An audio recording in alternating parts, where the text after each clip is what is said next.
Hello students, welcome है आप सभी का अल्फा मेंटर्स के ऑनलाइन क्लासेस के अंदर। So class 10 students, topic start किया हुआ है एरियाज रिलेटेड टू सर्कल्स और काफी सारे इंपॉर्टेंट क्वेश्चंस पे डिस्कशन हो चुका है।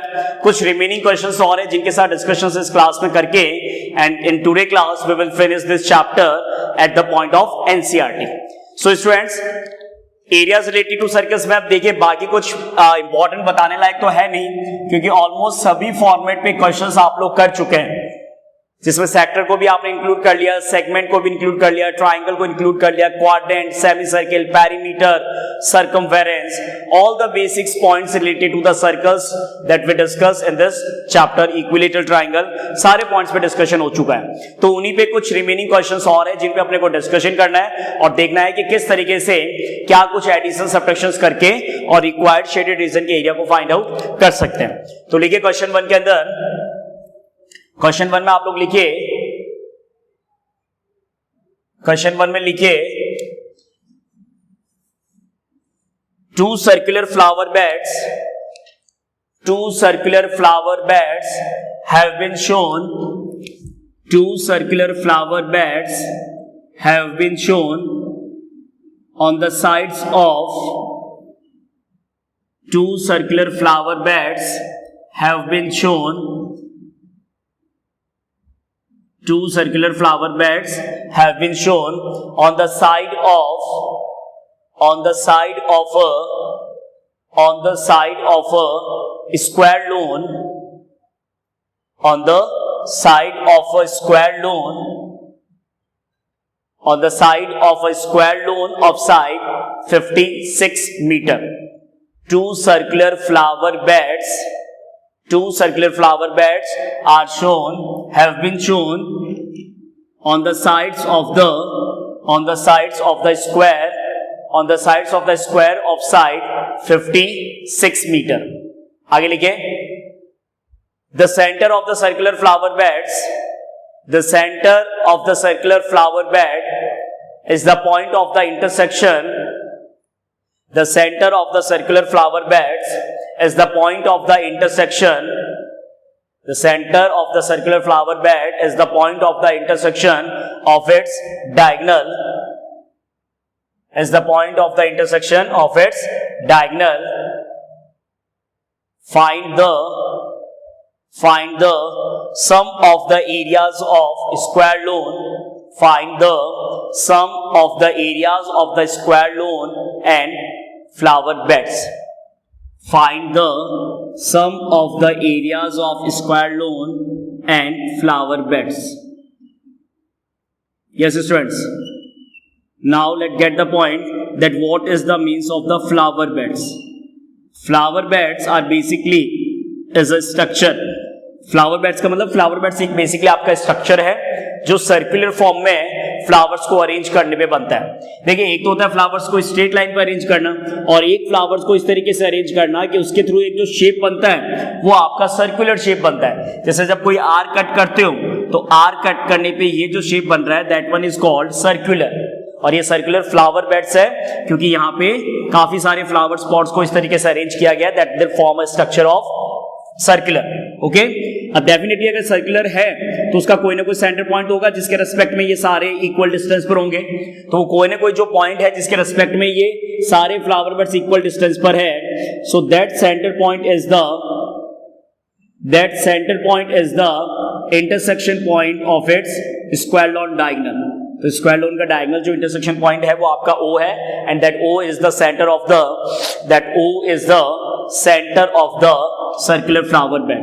Okay, what is the side of the square lawn is given? The side of the square lawn is 56 meter square और square का एंगल 90 डिग्री होता है। Clear point. और दूसरा इंपॉर्टेंट पॉइंट कि आपके पास में इंटरसेक्शन पॉइंट पे एंगल कितना होगा 90, और डायगोनल्स क्या करते हैं, बाइसेक्ट ईच अदर। स्क्वायर के अंदर आपको पता ही है diagonals are equal and bisect each other, तो उस कंडीशन से पहले डायगोनल कैलकुलेट कर लेंगे साइड से, पाइथागोरस थ्योरम से साइड से डायगोनल कैलकुलेट करने के बाद में उस डायगोनल का हाफ, तो रेडियस आ जाएगा सर्कुलर फ्लावर बेड का, एंगल 90 बनेगा। सो flower bed is the design that is in the shape of the segment. जो फ्लावर बेड का डिजाइन है वो आपका सेगमेंट है, दोनों का एरिया सेम होगा। स्क्वायर लॉन का एरिया निकाल के तीनों एरियाज को जब आप प्लस कर दोगे then we will get the sum of the areas of the flower bed with the square lawn. Clear? तो लिखना स्टार्ट कीजिए सर क्वेश्चन के अंदर। क्वेश्चन में सबसे पहले यहीं से स्टार्ट करते हैं। Side of square lawn, square lawn का साइड कितना हो गया 56 मीटर।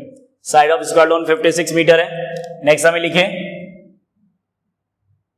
साइड अगर 56 है तो ये वैसे मैं ऑलरेडी अभी लास्ट क्लास में भी आपको बताया था कि जब सेम वैल्यूज होती हैं right angle triangle, right angle triangle का नेम आप कुछ भी ले सकते हैं। सपोज दैट मैंने लिया BCD, तो BCD राइट एंगल ट्राइंगल में जब पाइथागोरस थ्योरम का यूज करते हैं तो पाइथागोरस थ्योरम के अंदर जो BD स्क्वायर है that is DC square plus BC square, तो ये हो गया आपका 56 का स्क्वायर प्लस 56 का स्क्वायर। अब देखिए इंपॉर्टेंट पॉइंट ये है कि जबरदस्ती 56 का स्क्वायर करने की जरूरत नहीं है। वैसे तो ठीक है लास्ट में काम आएगा 56 इंटू 56 अप्लाई किया हुआ, लेकिन 56 इंटू 56 की अभी जरूरत नहीं है। उसका रीजन मैं आपको बताता हूं, क्योंकि 56 स्क्वायर प्लस 56 स्क्वायर का मतलब हो गया कि 56 का स्क्वायर कितने टाइम 2 टाइम्स, क्योंकि आपको पता है जब स्क्वायर हटा के रूट लगाओगे तो रूट लगाने का मतलब 56 इंटू 56 हो गया, तो 56 का तो पेयर बन गया, तो 56 पेयर बन के रूट से बाहर आ गया, तो BD का वैल्यू हो गया 56√2 मीटर। समझ में आया? तो आपको पाइथागोरस थ्योरम के लिए तो 56 का स्क्वायर कैलकुलेट करने की जरूरत नहीं है। हाँ, स्क्वायर लॉन का एरिया जब निकालना होगा तब 56 इंटू 56 का प्रोडक्ट जरूर करना होगा। तो BD 56√3 है, √2 है। फिर आप क्या लिखेंगे, we know that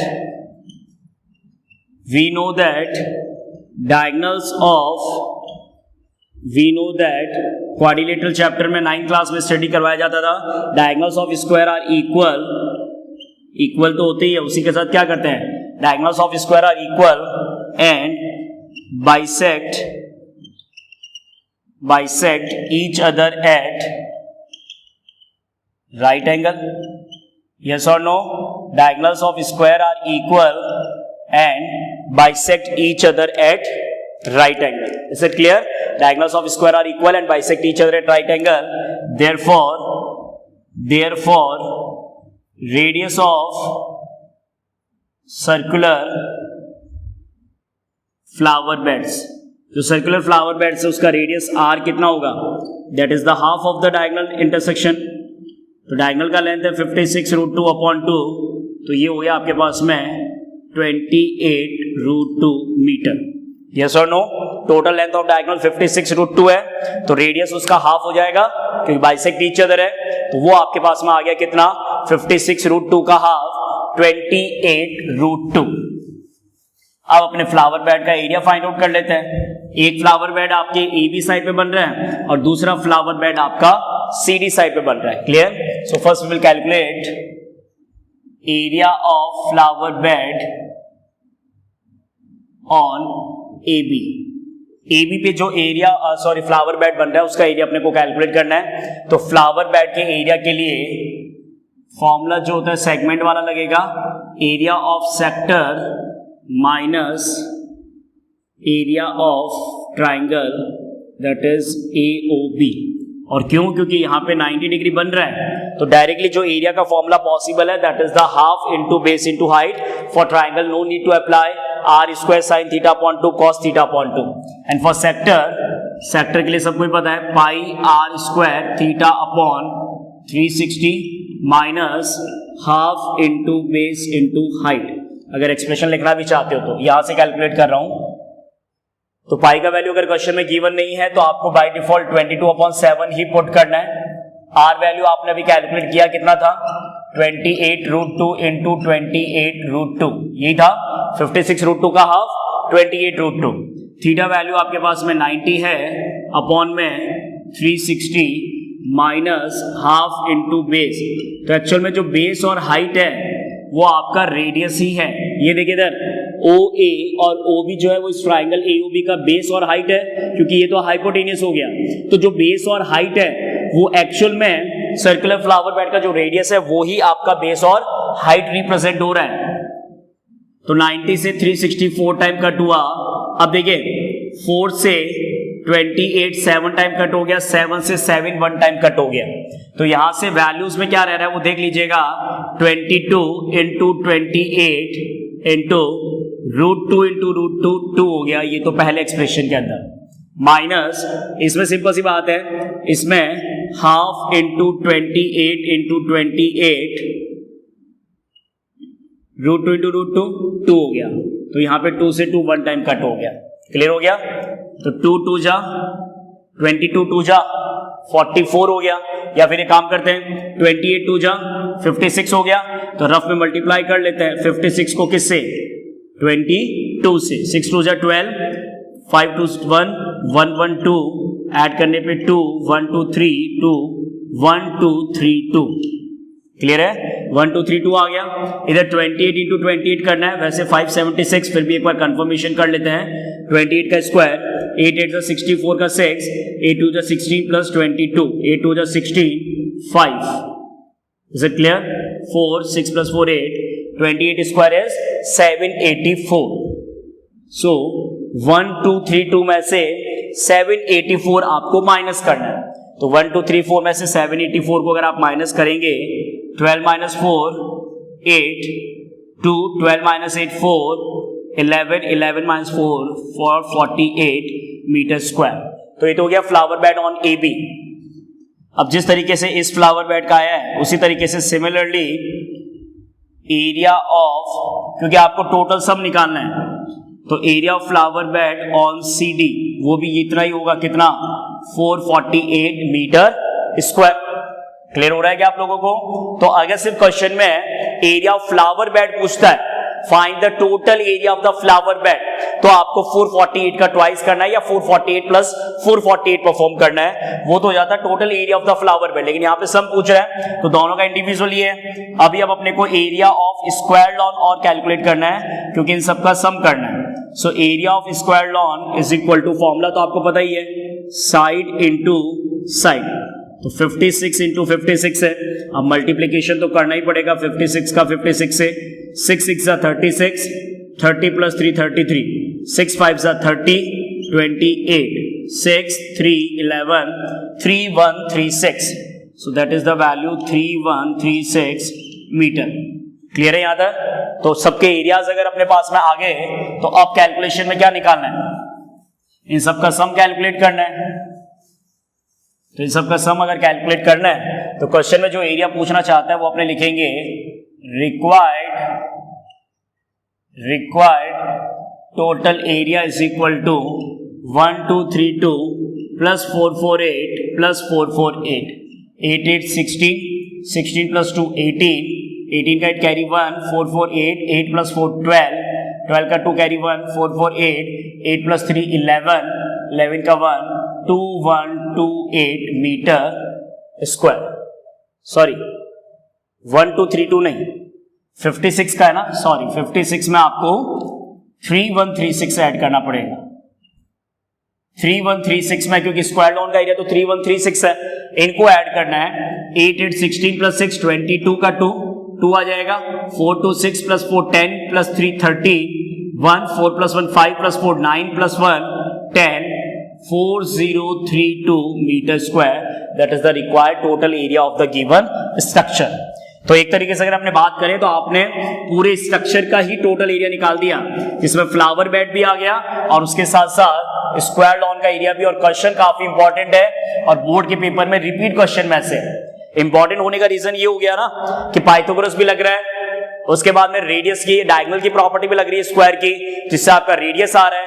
circular flower bed indirectly segment का एरिया कैलकुलेट करना है, sector area minus triangle area, और उसके बाद इन सब का एडिशन करना है। सो that is the required condition of the question. Clear? So right the next question number second. Question second आप लोग लिखिए, in the figure ABC is a quadrant, in the figure ABC is a quadrant, ABC is a quadrant of radius 14 centimeter. In the figure ABC is a quadrant of radius 14 centimeter and a semicircle is drawn, and a semicircle is drawn,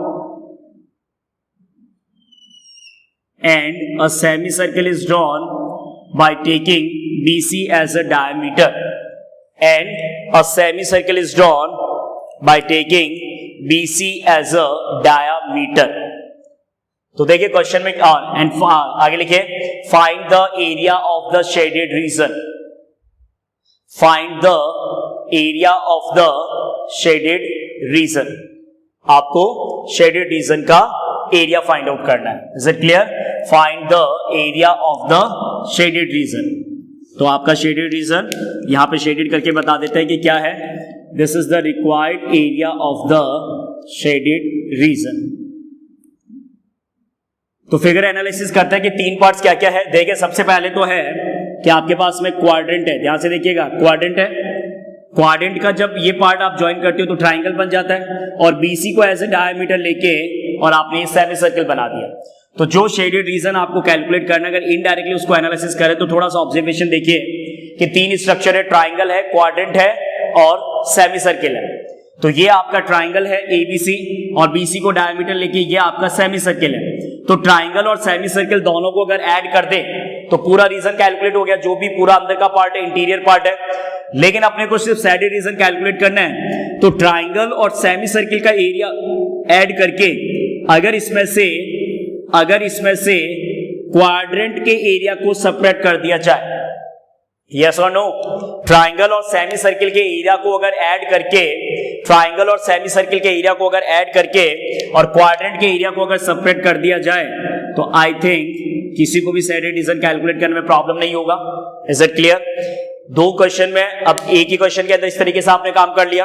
अब मैं direct लिख रहा हूं, ध्यान रखिएगा कि आपके पास में क्वाड्रेंट का रेडियस अगर 14 है तो क्वाड्रेंट का सेंटर पॉइंट ए है, तो एसी और एबी आपके रेडियस है। तो ट्राइंगल एबीसी में पाइथागोरस खुद अप्लाई कर लेना आप लोग अभी, by the Pythagoras theorem in the triangle ABC. BC आपके पास में डायरेक्ट कैलकुलेट हो जाएगा, जो मैं आपको बहुत पहले भी बहुत बार बता चुका हूं, 2-3 बार कंटिन्यू कर चुका है। बीसी आपके पास में, तो मैं डायरेक्ट लिख रहा हूं in triangle ABC by Pythagoras theorem. Pythagoras theorem apply करके मैं डायरेक्ट लिख रहा हूं BC is equal to 14√2 centimetre, और यहां पे लिख देता हूं y क्वेश्चन मार्क। वो आपको पता है कि कैसे निकालना है पाइथागोरस थ्योरम से। ओके, तो 14 से 14√2 आ गया। अब आते हैं रेडियस वैल्यूज एक्सप्रेशन पे।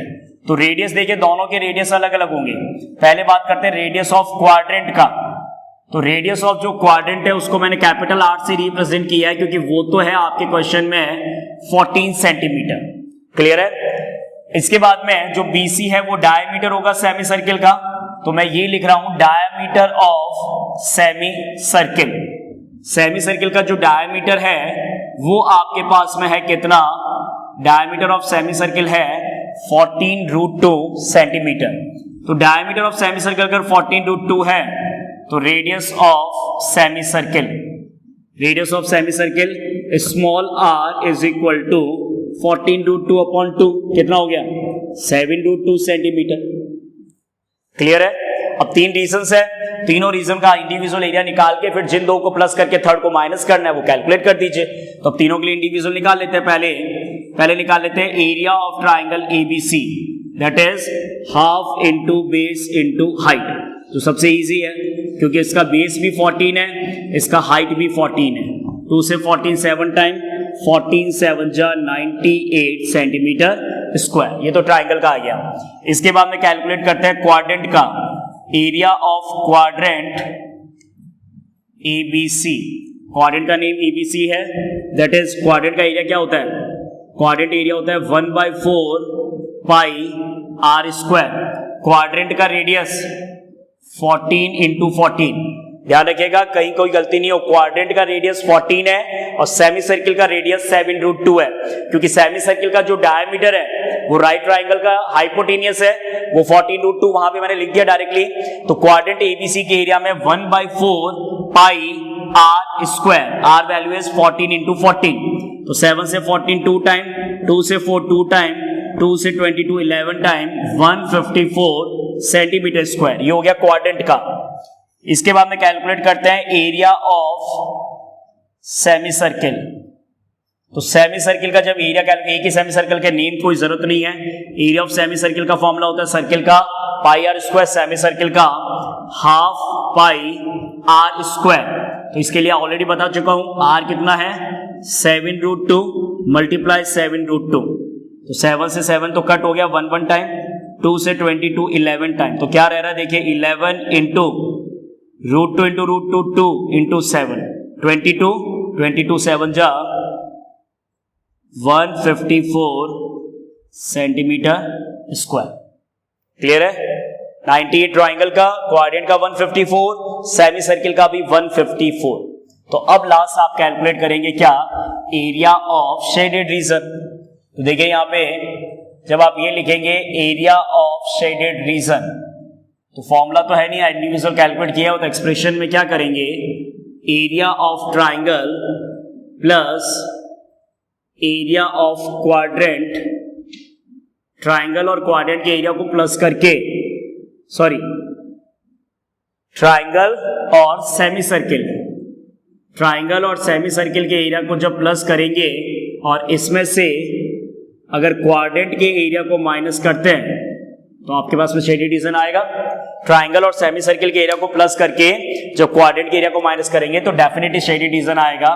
तो ये है आपके पास में 98 है ट्राइंगल का, सेमी सर्किल का 154 है, क्वाड्रेंट का भी 154 है, तो ये कट होके जो फाइनल आंसर है आपके शेडेड रीजन का that is 98 centimetre square. Clear हो गया बेटा? तो ये इस क्वेश्चन का इंपॉर्टेंट पार्ट है। और कुछ स्टूडेंट्स इसको पहले ऐसे भी कैलकुलेट करते हैं। पहले क्या करते हैं, इस रीजन को कैलकुलेट करते हैं जो अनशेडेड है, तो इसके लिए क्या करेंगे, क्वाड्रेंट के एरिया में से पहले ट्राइंगल को माइनस करेंगे तो ये एरिया आएगा, और फिर इस अनशेडेड रीजन का सेमी सर्किल में से माइनस करेंगे, तब शेडेड रीजन निकालोगे। तो इस टाइप पे टू स्टेप्स में भी कर सकते हो, और एक स्टेप अगर कंप्लीट करना हो तो ये एक साथ प्रोसेस अप्लाई कर दीजिए। तो ये प्रोसीजर रहेगा शेडेड रीजन के एरिया कैलकुलेशन के लिए। Clear students? तो इस तरीके से आप शेडेड रीजन का एरिया कैलकुलेट कर सकते हैं। नेक्स्ट लिखिए क्वेश्चन। नेक्स्ट क्वेश्चन का फिगर में ड्रॉ कर रहा हूं, आप लोग क्वेश्चन लिखिए। टू क्वाड्रेंट्स, क्वेश्चन ऐसा लिखिए, find the area of the design, question लिखिए, find the area of the design formed by, find the area of the design formed by the intersection of, find the area of the design formed by the intersection of two quadrants of a circle, by the intersection of two quadrants of a circle, two quadrants of a circle of radius 14 centimeter. Again I am repeating, find the area of the design formed by the intersection of two quadrants of a circle, two quadrants of a circle of radius 14 centimetre. तो देखिए किस तरीके से figure structure बन रहा है कि आपके पास में टू क्वाड्रेंट्स को आपको इंटरसेक्ट करना है और फिगर दे रखा है, एरिया ऑफ द डिजाइन मतलब फिगर गिवन है। तो फिगर कुछ इस तरीके से बन रहा है बेटा कि देखिए इंटरसेक्शन पॉइंट इस तरीके से आपको समझना है। पहले एक रफ फिगर बनाता हूं कि ये आपके पास में क्वाड्रेंट है, क्लियर है, ये ए पॉइंट, ये बी पॉइंट और ये सपोज डी पॉइंट फिगर में गिवन है। इस क्वाड्रेंट का सेंटर पॉइंट ए हो गया। अब इसी फिगर में यहीं पे एक और क्वाड्रेंट बन रहा है, लेकिन वो जो सेकंड क्वाड्रेंट बन रहा है वो स्ट्रक्चर कुछ इस तरीके से बनेगा। जो सेकंड क्वाड्रेंट आप ड्रॉ कर रहे हैं वो कुछ इस तरीके से बनेगा कि जब सेकंड क्वाड्रेंट को यहां पे ड्रॉ कर रहे हैं और ये जो डिजाइन बन रहा है दोनों क्वाड्रेंट के इंटरसेक्शन से, इस डिजाइन का एरिया फाइंड आउट करना है जो आपके फिगर में गिवन है। आपको इस डिजाइन का एरिया फाइंड आउट करना है जो दोनों क्वाड्रेंट्स के बीच में बन रहा है। इसलिए मैंने क्या कहा था, find the area of the design form by the intersection of the two quadrants of side 14 centimetre. Quadrant का साइड आपका 14 है, क्वाड्रेंट का साइड आपका क्या है 14 है। क्लियर हो गई बात? तो देखिए यहां पे कि इस डिजाइन का एरिया फाइंड आउट करने के लिए क्वाड्रेंट के रिस्पेक्ट में कैसे करेंगे। यहां पे एक पॉइंट सी आपने मार्क कर दिया, क्वेश्चन में दे रखा है फिगर के अंदर ए बी सी डी, और दो पॉइंट्स और दे रखे हैं, यहां पे पॉइंट पी लिखा हुआ है, यहां पे पॉइंट क्यू, ये भी फिगर में नेमिंग किया हुआ है। तो अपने को एक सिंपल पॉइंट ये समझना होगा क्या कि अगर ये अपने इन दोनों क्वाड्रेंट के जो कॉमन इंटरसेक्शन पॉइंट है अपोजिट, इनको अपने ज्वाइन करते हैं, तो मैंने बी डी को ज्वाइन कर दिया। क्योंकि एक तो क्वाड्रेंट बन रहा है इधर का पार्ट, कौन सा वाला हो गया, ए बी क्यू डी, और एक क्वाड्रेंट इधर से बन रहा है कौन सा, बी सी डी पी।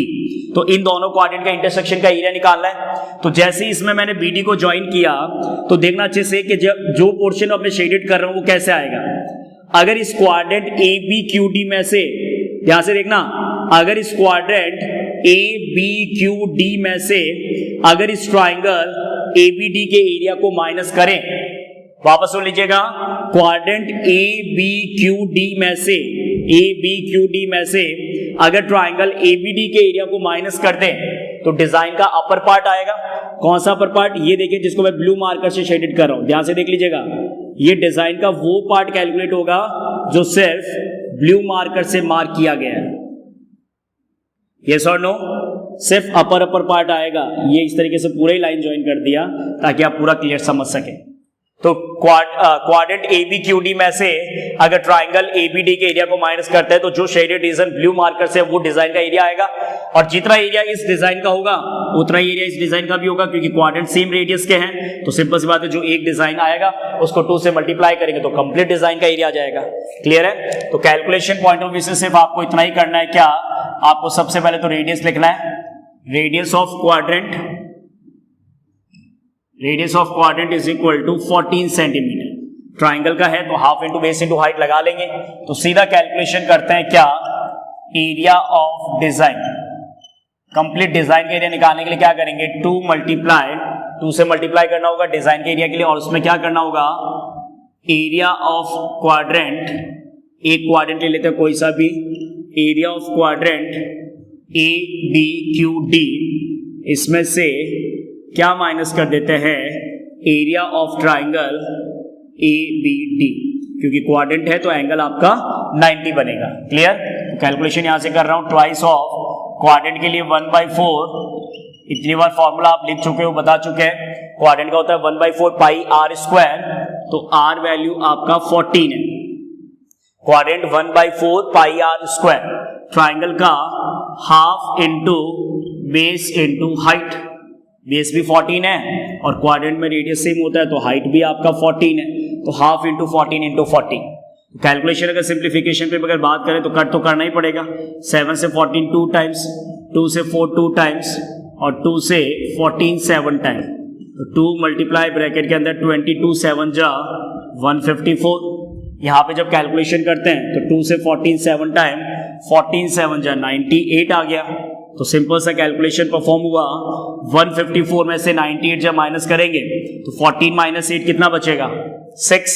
यहाँ पे क्या आएगा, 14 में से 9 जब जाएगा तो कितना बचेगा, 14 में से 9 जब जाएगा तो 5 रिमेनिंग रहेगा, तो यह आ गया 56। एक बार वापस कंफर्म कर लेते हैं, 8 + 6 14 154, और 56 का double 112 centimetre square, that is the area of the design.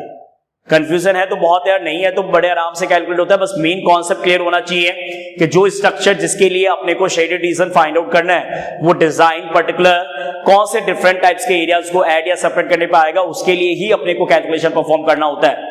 तो क्वाड्रेंट में से ट्राइंगल माइनस करेंगे, पूरा डिजाइन नहीं आएगा, डिजाइन का 1 पार्ट आएगा, और जितना एरिया अबव पार्ट होगा डिजाइन का उतना ही एरिया बिलो पार्ट होगा। तो उनको आपस में सॉल्व करके और फिर आपके पास में शेडेड रीजन या डिजाइन का एरिया कैलकुलेट हो जाएगा। क्लियर है यहां तक? अच्छा, एक सिंपल सा क्वेश्चन लिखते हैं। लिखिए क्वेश्चन में, find the area of the shaded region in the given figure,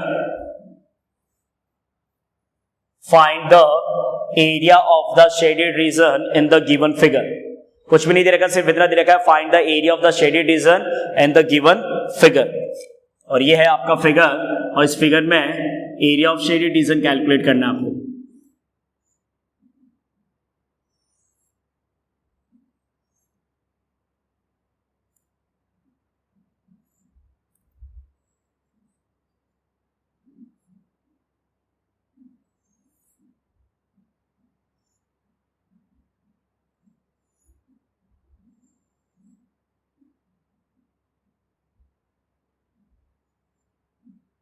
तो एग्जैक्ट स्ट्रक्चर तो बने नहीं बने, लेकिन जो अप्रोक्सीमेट जो कंडीशन फॉलो करना है वो मैं आपको बता देता हूं कि क्वेश्चन का कॉन्सेप्ट क्या है।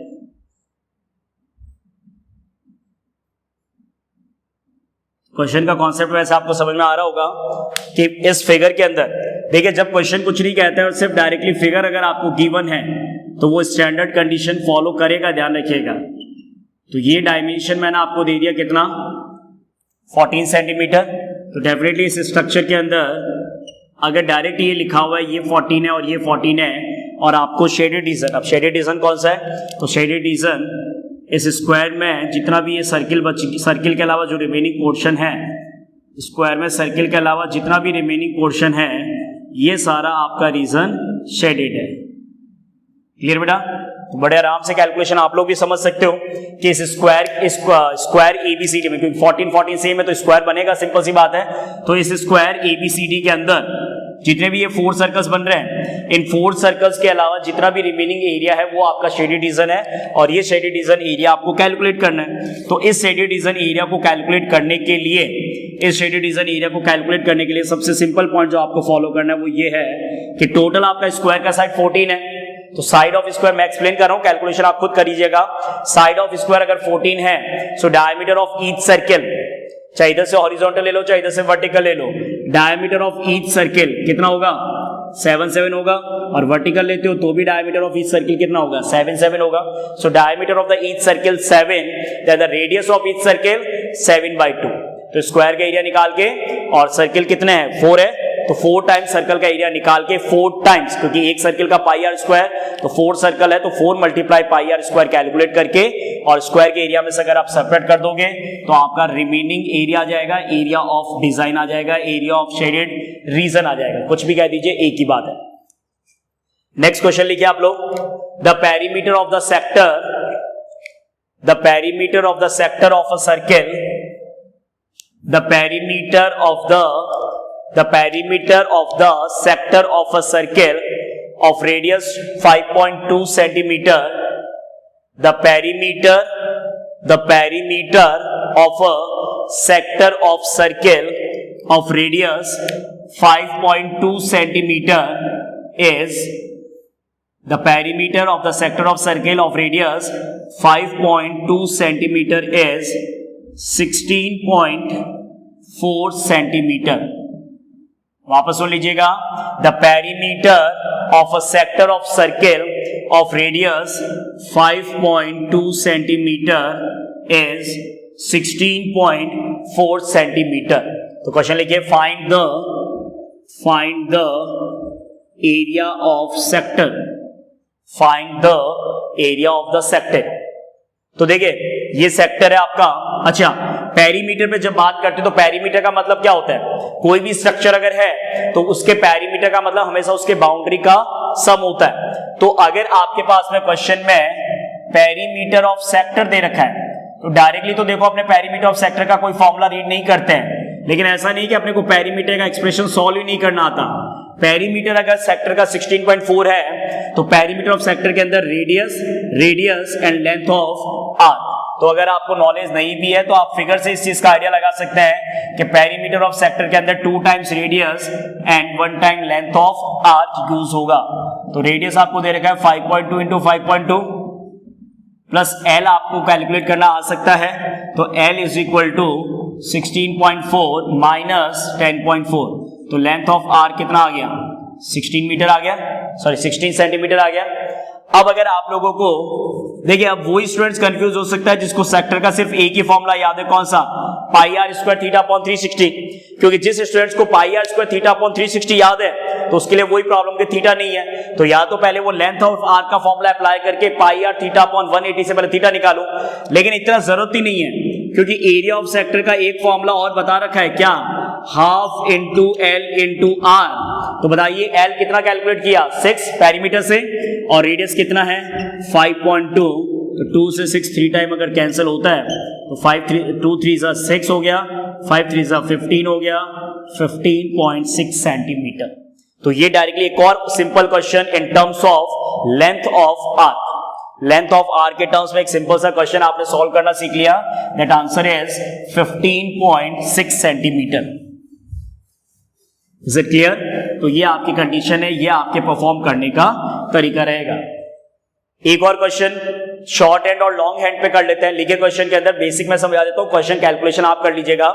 क्वेश्चन लिखिए, the length of short hand and the long hand of a clock, the length of short hand and the long hand of a clock are 3.5 centimetre and 7 centimeter respectively. The length of short hand and long hand of a clock are 3.5 centimeter and 7 centimeter respectively. Find the distance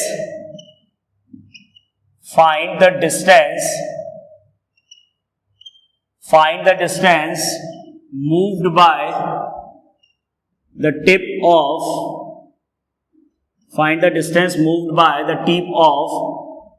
each hand. Find the distance moved by the tip of each hand in 1 day. तो देखिए क्या condition बेटा कि ये आपका clock है, तो clock के अंदर शॉर्ट हैंड और लॉन्ग हैंड का मतलब समझा रखा है। शॉर्ट हैंड का मतलब आवर हैंड और लॉन्ग हैंड का मतलब मिनट है। तो शॉर्ट हैंड की अगर बात करते हैं, ये 12 पे है। अपने को 1 डे के रिगार्डिंग जो डिस्टेंस मूव हुआ है उसके बारे में पूछा है। तो ये ऑलरेडी आपको पता रखा है कि जो डिस्टेंस मूवमेंट का काम होता है वो एरिया पे बेस्ड होता है या पेरीमीटर पे बेस्ड होता है। डिस्टेंस मूवमेंट का काम हमेशा सर्कमफेरेंस पेरीमीटर पे बेस्ड होता है, लेकिन यहां पे कितने टाइम में डिस्टेंस मूवमेंट कैलकुलेट करना है? 1 डे। तो आपको यहां पे ये ऑब्जर्वेशन करना है कि 1 डे के अंदर जो शॉर्ट हैंड है, जो आवर हैंड है, वो कितने राउंड कंप्लीट कर रहा है। क्योंकि अगर एक राउंड कंप्लीट करता है तब अपने को पता है डिस्टेंस 2 पाई आर होता है। तो देखिएगा अच्छे से, शॉर्ट हैंड के रेस्पेक्ट में बात कर रहा हूं और इसके लिए आप समझ भी जाएंगे कि the distance moved by the tip of the short hand is equal to, देखिए 12 पे स्टार्ट हुआ, 12 से जब शॉर्ट हैंड वापस 12 पे आता है, हाफ डे कंप्लीट हो जाता है क्योंकि 12 आवर्स हो जाते हैं। अरे समझो इस बात को, 12 से 12 पे आएगा तो हाफ डे हो गया, फिर वापस 12 से 12 पे आएगा तो 1 डे कंप्लीट हो गया। मतलब एक दिन में शॉर्ट हैंड जो है वो इस सर्कुलर आर्क की कितने राउंड कंप्लीट कर रहा है? 2 राउंड। तो शॉर्ट हैंड का जो डिस्टेंस होगा वो तो होगा 2 × 2 पाई आर। कर सकते हो कैलकुलेट। और इसी तरीके से जो लॉन्ग हैंड है, क्योंकि लॉन्ग हैंड आप हमेशा मिनट हैंड को कहते हैं बेटा, तो इसी तरीके से जो लॉन्ग हैंड का मूवमेंट होगा, तो देखिए अब जब लॉन्ग हैंड 12 से स्टार्ट करता है फॉर एग्जांपल, तो 12 से स्टार्ट करके 1 डे में मिनट हैंड कितनी राउंड कंप्लीट करेगा? एक दिन में कितने आवर्स होता है? 24 आवर्स। 1 डे में अगर 24 आवर्स है तो मिनट हैंड का क्या काम होता है? 1 आवर में 1 राउंड।